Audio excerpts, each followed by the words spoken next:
अस्सलामुअलैकुम, मैं हूं मोहम्मद जीशान। आप लोग देख रहे हैं my visa travel YouTube channel. तो सबसे पहले जो भाई नया है वो मेरे चैनल को सब्सक्राइब कर दे और बेल आइकन के बटन को दबा दे ताकि मेरी आने वाली लेटेस्ट वीडियो आप लोगों तक पहुंचती रहे।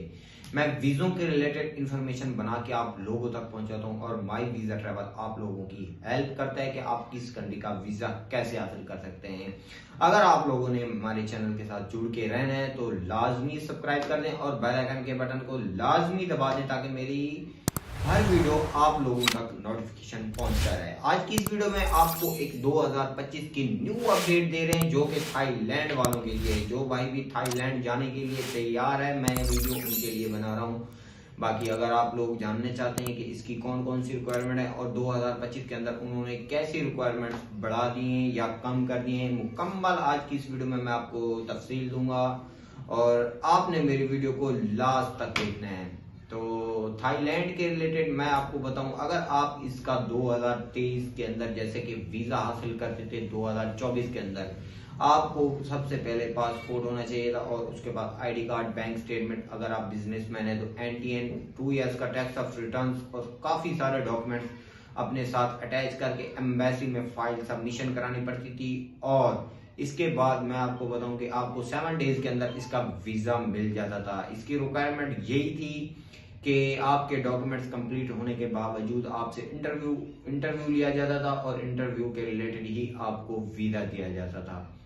तो अब 2025 के अंदर उन्होंने जो चेंजिंग कर दिए हैं, अब बहुत ही आसान कर दिया गया है। पहले भी आसान था लेकिन काफी सारे लोगों के डॉक्यूमेंट्स पूरे ना होने की वजह से वीजे रिजेक्ट भी हो जाते थे और इनका वीजा मिल भी जाता था। थाईलैंड की बात करें तो ये एक टूरिज्म प्लेस है, ये आपको घूमने फिरने टूरिज्म के रिलेटेड ही आपको विजिट वीजा दिया करता था और इसके विजिट का प्रोसेस यही था कि अगर आप वहां पर विजिट करने जाते हैं तो इसकी आपको 90 डेज की एंट्री मिलती थी और 30 डेज आप वहां पर स्टे करते थे। इसके बाद आपकी होटल बुकिंग और इसके साथ आपकी रिटर्न टिकट आपकी रिक्वायर्ड थी। मैं अब आपको न्यू अपडेट बताऊंगा 2025 के अंदर के अब उन्होंने क्या चेंजिंग कर दी है। अब उन्होंने पाकिस्तानियों के लिए ई वीजा बना दिया है जो कि आप घर बैठ के भी हासिल कर सकते हैं और ना ही आपको इंटरव्यू की जरूरत है और ना ही आपको ज्यादा डॉक्यूमेंट्स की जरूरत है।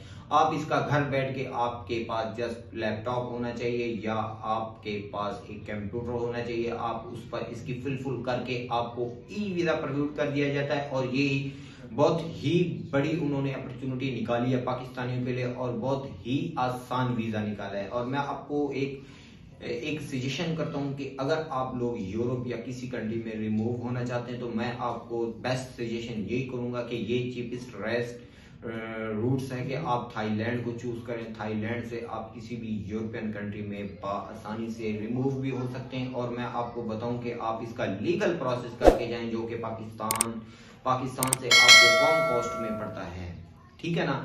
तो मैं आपको मुकम्मल गाइड करूंगा आज की इस वीडियो में कि आप इसका ई वीजा कैसे हासिल कर सकते हैं और आपके पास कौन कौन से डॉक्यूमेंट्स होने चाहिए कि अब उन्होंने 2025 के अंदर जो चेंजिंग कर दी गई है। तो मैं आपको बताता हूँ कि अगर आपने ई वीजा इसका अप्लाई करना है तो जस्ट आपके पास पासपोर्ट और वाइट बैकग्राउंड पिक्चर और बैंक स्टेटमेंट होनी चाहिए जिसका क्लोजिंग बैलेंस 5 से 7 लाख रुपए उन्होंने रिक्वायर्ड किया है। और इसके साथ एनटीएन और चैम्बर ऑफ कॉमर्स होना चाहिए और इसके साथ आपकी होटल बुकिंग और रिटर्न टिकट लाजमी होना चाहिए। और रिटर्न टिकट की मैं आपको बात करूं कि आप रिटर्न टिकट इसकी वाया की भी करवा सकते हैं और इसकी आप डायरेक्ट फ्लाइट भी करवा सकते हैं जो कि थाई एयरवेज कराची से भी, इस्लामाबाद से भी और लाहौर से भी इसकी थाई एयरवेज उड़ान भरती हैं। और मैं आपको बताऊं कि काफी सारे पाकिस्तानी यहाँ से थाईलैंड भी रिमूव हो रहे हैं जो कि थाईलैंड के अंदर भी आपको जॉब मिल जाती हैं और आपको वहां पर विजिट पे भी आपका वर्क एक्सटेंड हो जाता है।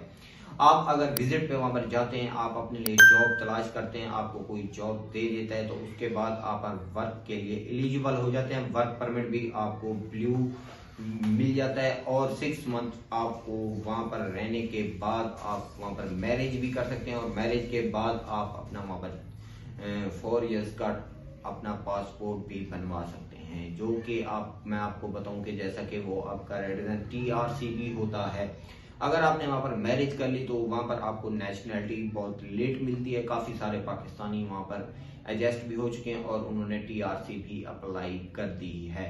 तो अगर आप लोग भी थाईलैंड जाना चाहते हैं तो आप भी इसका घर बैठ के अब 2025 के अंदर इसका वीज़ा अप्लाई कर सकते हैं। और इसका वीज़ा बहुत सेम है। आप इसकी ऑफिशियल वेबसाइट पर चले जाएं, इसका आप एक फॉर्म फिल करें और इसके बाद मैं आपको बताऊं कि आपने इसकी फीस पे कैसे करनी है। काफ़ी सारे पाकिस्तानी परेशान हैं कि इसकी फीस पे करने का ऑप्शन इसकी वेबसाइट में नहीं है। आपने फॉर्म भी फिल कर लिया, सारे डॉक्यूमेंट्स भी आपने उसमें सबमिशन करा दी, लेकिन आप फीस कहाँ पे करेंगे। तो मैं आपको बताता हूँ कि उन्होंने ऑफिशियल वेबसाइट तो बनाई है, लेकिन उसके अंदर आपने फॉर्म फिल अपनी फाइल सबमिशन करा दें और उसी फाइल के साथ आपको एक कोड दिया जाता है। उसी कोड को लेकर आपने इस्लामाबाद एम्बेसी में चले जाना है और वहाँ थाई एयरवेज की एम्बेसी है थाईलैंड की। आपने उसी थाई एम्बेसी में इसकी फीस सबमिशन करानी है।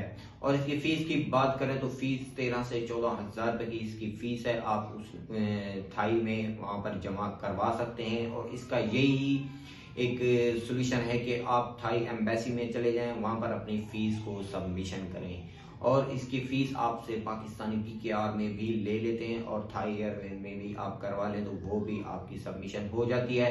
काफ़ी सारे पाकिस्तानी इसी वजह से परेशान थे कि इसकी फ़ीस कहाँ से जमा कराएं। मैं आपको यही सजेशन करता हूँ कि आप एम्बेसी में चले जाएं, वहाँ पर अपनी फ़ीस जमा करवाएं और आपको चंद ही दिनों बाद आपको ई वीज़ा ईमेल पर ग्रांट करके दे दिया जाता है। आप थाई में भी जा सकते हैं। थाई एक खूबसूरत कंट्री है और वहाँ पर टूरिज्म रिलेटेड एक आइलैंड है। काफ़ी सारे पाकिस्तानी वहाँ पर सेटल हो गए हैं और आप भी वहाँ पर सेटल हो सकते हैं। थाईलैंड से आप रोमानिया भी जा सकते हैं और बुल्गारिया भी जा सकते हैं, किसी भी यूरोपियन कंट्री में जा सकते हैं, क्योंकि पाकिस्तान की निस्बत थाईलैंड एक अच्छा कंट्री है और खूबसूरत कंट्री है। वहाँ पर